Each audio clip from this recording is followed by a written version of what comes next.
contextualize his contribution within the longer span of Christian history. This book is the result. Let me hasten to add, however, that this book is not itself intended simply or even primarily as a project of Barthian contextualization. While it was Barth's creative reconfiguration of the doctrine of election that sparked my own interest, I have been more concerned here to provide something of an, admittedly and necessarily selective, overview of the doctrine's history. Barth's unique contribution thus appears, but only towards the end, and only as a later, albeit highly significant aspect of a much larger picture. Similarly, let me give two other caveats in terms of what this book is not.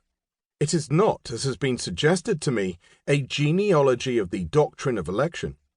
Genealogies, by definition, seek to demonstrate familial lineages, showing in the process where the lines of connection, as well as the points of separation, are between family members. Hopefully, readers of this book will indeed be able to see moments of connection, similarity, indebtedness, as well as disparity between various forms of this doctrine that have been proposed down through the centuries. For example, we will see that Schleiermacher insists on the thoroughly reformed orthodoxy of his own articulation of election, notwithstanding his otherwise quite evident departure from the views espoused by Calvin and Beza. Similarly, Aquinas is guided by Augustine's construal of election, even while also being influenced by Aristotelian metaphysics. Such lines of both connectivity and divergence should be evident to readers of the book as they traverse their way through it. But the fact that these lines are evident does not render them a genealogical structure. I would need to have been far more deliberate in tracing precisely how the various theologians I have looked at thought their own versions of the doctrine of election connected with and departed from their predecessors. That is the familial pedigree, the articulation of one doctrinal model of election with the next, would have needed much more fleshing out than I have provided. I have not provided it because that is not the intent of the project. Much more modestly, what I have sought to do here is suggest a set of snapshots in time, a sample of some of the ways in which various theologians have sought to respond to the mystery of God's electing will in the light of Scripture, doctrinal tradition, and their own specific contexts. That there are familial similarities to be seen, as well as the occasional and occasionally radical departure from doctrinal expectations, should not be surprising.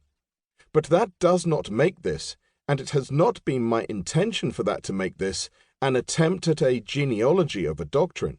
Thus, this book has been subtitled The Doctrine of Election Through Christian History, and not, as a genealogical study of the doctrine would have required, a history of the doctrine of election.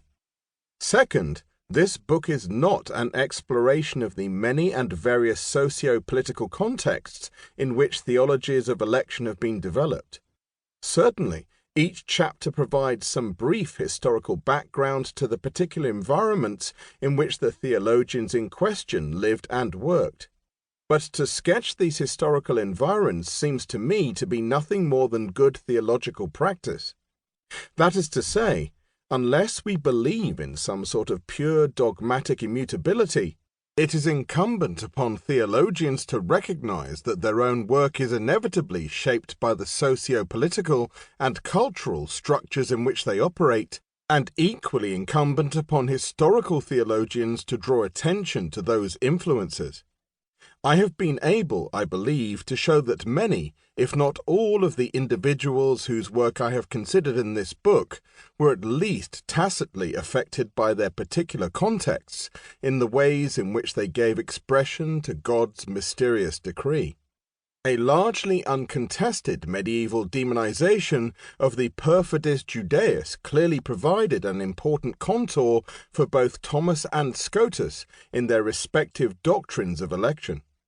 Likewise, at the end of the 20th century, the range of Jewish articulations of what it now means to be the people of God were necessarily shaped by the horrors of the Holocaust.